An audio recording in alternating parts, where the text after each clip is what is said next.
Welcome back to Untold Revenge Files. Today, the story you're about to hear takes place in Alderton, North Carolina. My name is Delilah Knox. I'm 31 years old, and 3 weeks ago, my own brother looked me dead in the eye in front of the entire office and fired me from the company our family built with their bare hands. Let me take you back. Alder and Knox Textiles was founded 50 years ago by my grandparents, Harold and Estelle Knox. They started with a single loom in a rented warehouse on the south side of Alderton. My grandfather cut fabric until his fingers bled. My grandmother handled every invoice, every client call, every shipment. By the time my father, Gerald Knox, took over in the 90s, Alder and Knox had grown into one of the most respected mid-sized textile manufacturers on the East Coast. We supplied upholstery fabric to furniture companies across the country. We had contracts with hotel chains, interior designers, even a few fashion houses in New York. I grew up in that factory. I mean that literally. My mother, Joan, used to set up a playpen between the cutting tables when I was a toddler. The hum of industrial sewing machines was my lullaby. By the time I was 12, I could identify fabric blends by touch. By 16, I was doing inventory on weekends. I didn't just love the business. I was woven into it. My brother Aaron is 4 years older than me. He was always the golden child. Loud, confident, commanding, the kind of man who walked into a room and expected it to rearrange itself around him. Our father adored him. Aaron's got the fire, Dad used to say, clapping him on the back. He's a born leader. And me? I was the soft one. The quiet daughter who worked late, who memorized vendor contracts, who noticed when a production line was running 3% below efficiency. I wasn't flashy. I didn't give speeches or play golf with clients. I just worked. Every single day. I worked. When our father passed away 7 years ago, a heart attack at 63, Aaron stepped into the CEO role like he was sliding into a throne he'd been measured for since birth. The board approved it unanimously. I didn't fight it. I genuinely believed Aaron would grow into the role. I believed that because I loved him and because I was naive enough to think love and competence were the same thing. Instead, Aaron ran the company like a kingdom. He slashed R&D spending. He ignored the shift toward sustainable textiles. He hired his fraternity brothers for senior roles and let seasoned managers walk out the door without a second thought. He approved a disastrous expansion into synthetic blends that tanked 2 major client relationships. In 3 years, our profit margins dropped by nearly 40%. I tried to tell him, God, I tried. Aaron, the Hollister account is unhappy with the new polyester line. They're talking about switching suppliers. He barely looked up from his phone. Delilah, I've got it handled. You worry about your spreadsheets. My spreadsheets. That's what he called my work. My financial modeling, my supply chain analysis, my vendor negotiations, those were just spreadsheets. Before I tell you exactly what Aaron did next, tell me, what time is it where you are right now and where are you watching from? I'm really curious to see how far this story will travel. 3 weeks ago, on a Tuesday morning, I walked into the office the same way I had for years. Coffee in hand, laptop bag over my shoulder, head full of ideas for a sustainability proposal I'd been drafting for months. I'd stayed up until 2 in the morning perfecting it. I genuinely believed that if Aaron just saw the numbers, if he understood how much money we were leaving on the table by ignoring eco-conscious manufacturing, he'd listen. I never got to present it. At 9:15, Aaron called an all-staff meeting in the main conference room. I assumed it was about quarterly projections. I sat in my usual chair, third from the left, near the window. Aaron stood at the head of the table, shoulders back, jaw set. He looked right at me. Effective immediately, he said, Delilah Knox is being released from her position as Vice President of Strategy and Operations. The room went silent. I felt my stomach drop straight through the floor. My hands went cold, not warm, not tingly. Cold, like all the blood in my body had decided to leave my extremities at once. The company is moving in a new direction, Aaron continued, his voice steady and rehearsed. We need leaders who are aligned with that vision. Delilah's contributions have been appreciated, but it's time for fresh energy. Fresh energy. He fired me and called it fresh energy. I looked around the table. 14 people I'd worked alongside for years. Not one of them spoke. Not one. Margaret Chin, our head of production, who I'd mentored for 3 years, stared at the table. David Rourke, our CFO, who'd called me the backbone of this place just 2 months earlier, suddenly found his pen very interesting. I stood up. My legs felt like they belonged to someone else. I picked up my laptop bag. I didn't cry. I didn't scream. I walked out of that conference room, through the hallway lined with framed photos of my grandparents, past the reception desk where my mother used to sit, and out the front door. I sat in my car for 45 minutes. I didn't drive. I just sat there, hands on the steering wheel, staring at the building my family built. What Aaron didn't know, what nobody knew, was that I hadn't just been making spreadsheets for the past 6 years. I had no idea that what was coming next would change everything, not just for me, but for Aaron, for the company, and for the entire Knox legacy. The first 3 days after being fired were a blur of humiliation and adrenaline. I barely slept. I kept replaying that conference room scene, Aaron's voice echoing in my skull like a bell that wouldn't stop ringing. Fresh energy. Fresh energy. The phrase burned. My phone buzzed constantly, a few sympathetic texts from former colleagues, carefully worded so they wouldn't get in trouble. Thinking of you. That was wrong. Call me if you need anything. Nobody said it publicly, of course. Nobody risked their paycheck to stand up for me. And then there were the other messages. Aaron's allies. His fraternity brother Marcus Webb, who Aaron had installed as VP of sales despite having 0 textile experience, sent me a text that read, "Hey Dee, no hard feelings. Right? Aaron's just doing what's best for the company. You understand? No hard feelings." My mother called on day 2. Joan Knox, 71 years old, still sharp as a tack, still heartbroken over my father's death, still desperate to keep the peace between her children. "Delilah, sweetheart, I talked to Aaron. He says it's just a restructuring. Maybe if you called him, apologized for..." "Apologized for what, Mom?" Silence. "For doing my job? For trying to save the company he's driving into the ground? He's your brother, Delilah. He's under a lot of pressure. You know how he gets." I did know how he got. That was the problem. Aaron had been getting that way his entire life, steamrolling anyone who challenged him, and the family had been making excuses for him just as long. Dad did it. Mom still does it. And for years, so did I. But here's the thing nobody knew. Not Aaron, not my mother, not a single person on that board.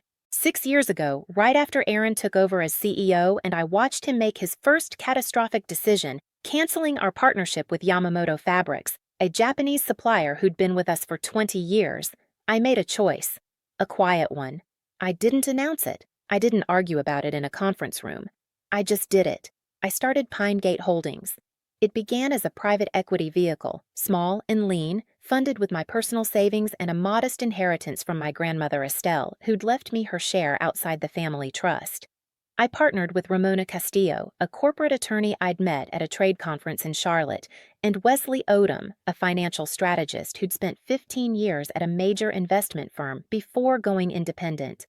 Ramona was the one who saw what I was doing before I even fully understood it myself. We were sitting in her office late one night, papers spread across her desk, and she leaned back in her chair and said, "You're not just building an investment firm, Delilah. You're building a lifeboat." She was right, and I was building it plank by plank. Over 6 years, Pinegate grew. We invested in undervalued manufacturing companies, turned them around, and reinvested the profits. We were quiet. We were disciplined. We never made headlines. That was the point. And then, 2 years in, I started doing something that would change everything. I began acquiring Alder & Knox shares. Not directly. Never directly. Through subsidiary entities, through partner firms, through trusts that Ramona structured with the precision of a watchmaker. Every quarter, Pinegate or one of its associated vehicles would purchase a small block of shares from a retiring board member, a disgruntled minority investor, or an institutional holder looking to offload a mid-cap position. No single transaction was large enough to trigger alarm. No single entity held enough to draw attention. It took 4 years, 4 years of patience, of spreadsheets, of legal filings reviewed at midnight. 4 years of smiling at Aaron across the Thanksgiving table while knowing something he didn't. After Aaron fired me, I sat in my apartment for 3 days. I looked at the Pinegate file on my laptop. 82%.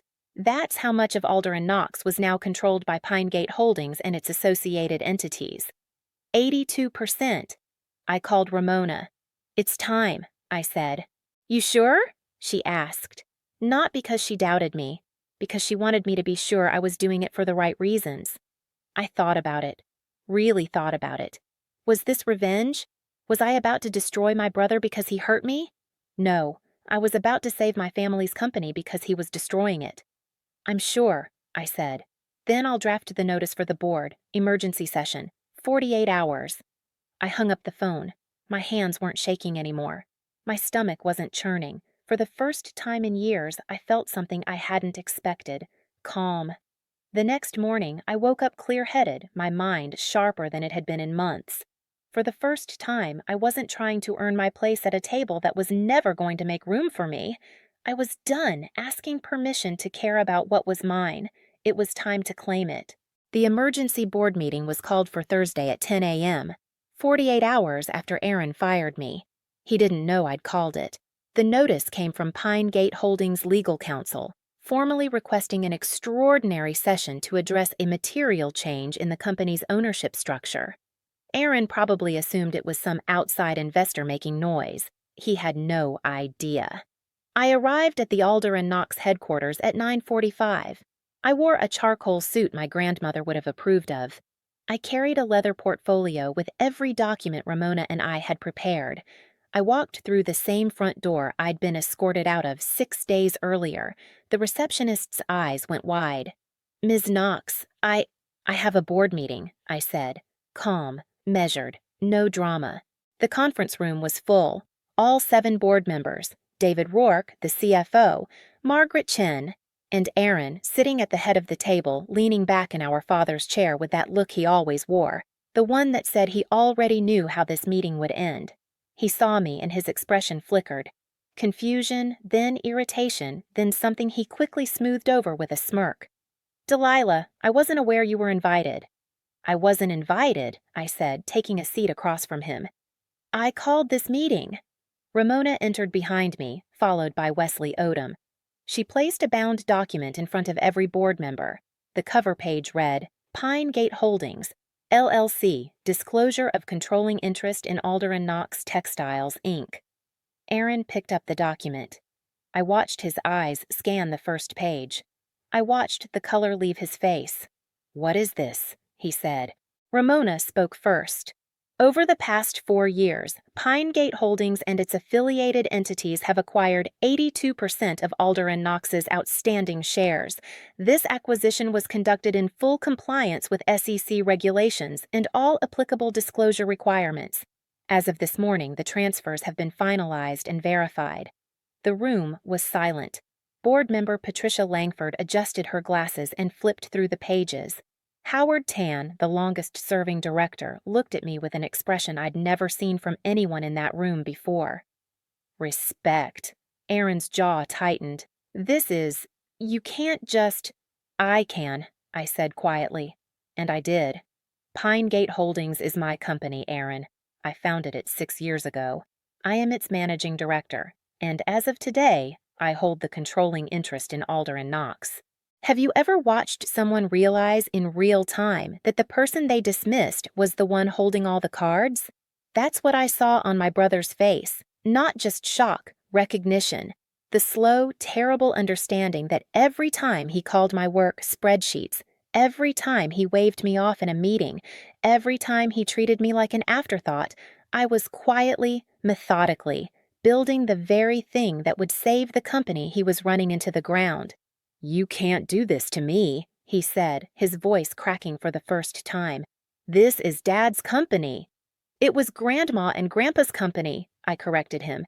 "And it was dying, Aaron. You lost the Hollister account. You lost Yamamoto. Your synthetic expansion cost us $11 million. The company was 18 months from insolvency." I didn't do this to you. I did this for the company. I gave him a choice. Right there, in front of the board, I laid it out plainly. You can sell your remaining 20% stake to Pinegate at fair market value and walk away with a significant sum. Or you can stay, but not as CEO. You'll start in operations, entry level. You'll learn this business the way Grandma Estelle did, from the factory floor up. Aaron stared at me. His mouth opened, closed, opened again. You're demoting me. I'm offering you a chance to earn what you assumed was owed to you. The board voted that afternoon, unanimously. I was installed as chairwoman and CEO of Alder & Knox Textiles, backed by Pinegate Holdings. Aaron didn't speak to me for 2 weeks. He went home. He drank, according to our mother, who called me every day begging me to fix this. I didn't chase him. I didn't call. I gave him space to sit with the truth. Then one morning he showed up at the factory. He was wearing work boots. He asked to speak with Margaret Chen about the production schedule. He chose to stay. Under Pinegate's backing, I restructured the company from the inside out. We invested in sustainable manufacturing. We rebuilt the relationship with Yamamoto Fabrics. We replaced Aaron's fraternity hires with experienced professionals. We upgraded our equipment, retrained our workforce, and launched an eco-conscious product line that landed us 3 new national accounts in the first year. Aaron worked. For the first time in his life, he actually worked. He showed up at 6 a.m. He learned the machines. He ate lunch with the floor workers. He didn't complain. He didn't posture. He just put his head down and did the job. Watching that should have felt like victory. Instead, it felt like something quieter, something I hadn't expected. It felt like grief releasing its grip. I wondered, is it possible to save someone by refusing to let them stay comfortable? A year passed. 12 months of early mornings, late nights, hard conversations, and slow, steady rebuilding. Alder & Knox didn't just stabilize, it transformed. Revenue was up 31%. Our new sustainable textile line, which I'd named the Estelle Collection after our grandmother, was featured in 3 trade publications and picked up by a major hospitality chain for their nationwide renovation. And Aaron? Aaron changed, not overnight, not in some dramatic movie-worthy epiphany. It was quieter than that, harder and more real. He learned the production floor inside and out. He fixed scheduling bottlenecks that had been costing us thousands in overtime. He built genuine relationships with workers who'd been afraid of him for years. Margaret Chen, who had every reason to resent him, told me one afternoon, "He's not the same person, Delilah. He actually listens now. I promoted him to Senior Director of Operations after 12 months. He earned it. Not because he was a Knox, but because the numbers proved he'd become indispensable at what he did." The first real conversation we had, the honest one, happened on a rainy Wednesday evening. Everyone else had gone home. I was in my office, the same office that used to be our father's, reviewing supplier contracts. Aaron knocked on the open door. He looked tired. Not exhausted tired, but the kind of tired that comes from doing real work for the first time in your life and finally understanding what that costs. "Can I sit?" he asked. I nodded. He sat across from me. For a long moment, neither of us spoke. The rain tapped against the windows. "I've been trying to figure out what to say to you for months," he said, "and I keep coming up empty, because everything I think of sounds like an excuse." "Then don't make excuses," I said. He nodded, swallowed hard. "I fired you because you made me feel small," he said. "Every time you caught something I missed, every time your numbers were right and my instincts were wrong, I felt like Dad was looking down at me, shaking his head. So I got rid of the person who made me feel that way instead of getting rid of the feeling." My throat tightened. I didn't expect honesty. Not that kind, not that raw. "I didn't want to make you feel small, Aaron. I just wanted the company to survive." "I know that now." His voice cracked. "I know that because I've spent the last year on the floor, watching people do the work I never bothered to understand, and every single one of them, the cutters, the operators, the shipping team, they all say the same thing about you, that you're the reason they stayed, that you knew their names, that you cared." He paused. "I was the CEO, and I didn't know a single machine operator's name. If you've ever heard someone you love finally tell the truth, you know it doesn't feel like winning. It feels like a door opening into a room you'd given up on ever entering. It hurts and heals at the same time. "I'm not asking you to forgive me," he said. "I just needed you to know that I see it now. All of it." "I don't need you to grovel, Aaron," I said. "I need you to keep showing up. That's all I ever needed." He wiped his eyes with the back of his hand. He stood. He nodded once, and then he went back to work. 5 years after the takeover, Alder & Knox celebrated its 50th anniversary. We held the event in the original warehouse, the same one where our grandparents had started with a single loom. It had been renovated into a beautiful event space, but we kept the original brick walls and the old wooden beam where Grandpa Harold had carved his initials in 1975. 300 people attended: employees, clients, partners, community leaders, and our mother, Joan, who sat in the front row clutching a handkerchief and beaming. Aaron and I stood on stage together. He was now Executive Vice President of Operations, a title he'd earned through 5 years of relentless, honest work.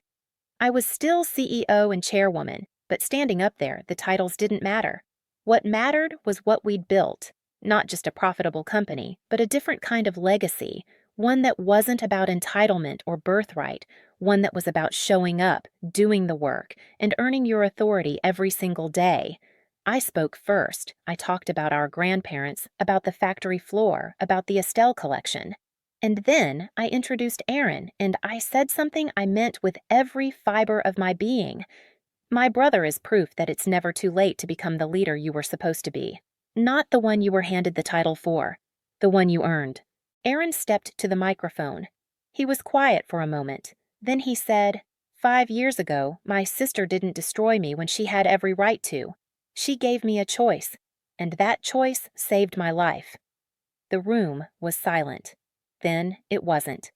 So after everything you've heard, if you were standing where I am now, with a sibling who once tried to erase you from the family legacy asking for a second chance, would you let the wound define the rest of the story?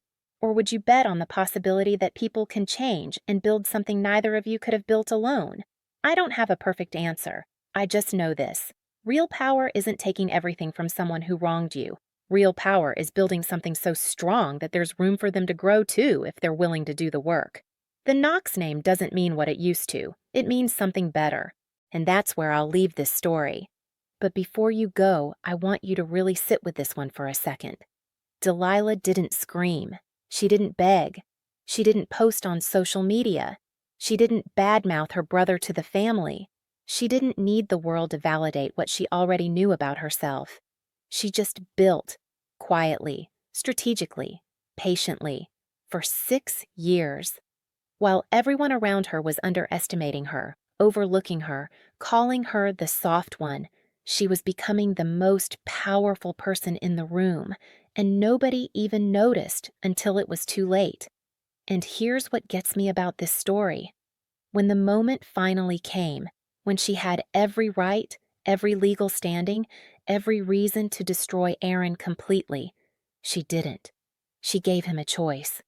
Not because she was weak, not because she was naive, but because she understood something most people never learn.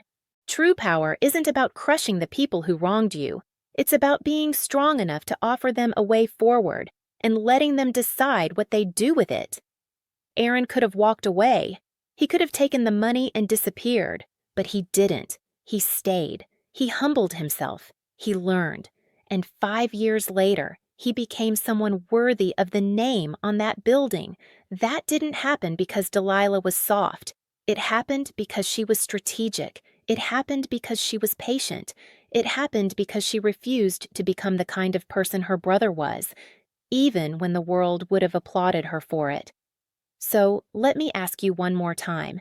If someone underestimated you your entire life, if they dismissed your work, ignored your voice, and then tried to erase you completely, would you burn it all down? Or would you build something so undeniable that the truth speaks for itself? Drop your answer in the comments. I read every single one. And if this story hit you, if it reminded you of someone in your life, a sibling, a coworker, a family member who never saw your worth. Do me a favor. Hit that subscribe button, tap that notification bell, and share this video with someone who needs to hear it today, because sometimes the people who move the quietest move the hardest. This has been Untold Revenge Files, and I'll see you in the next one.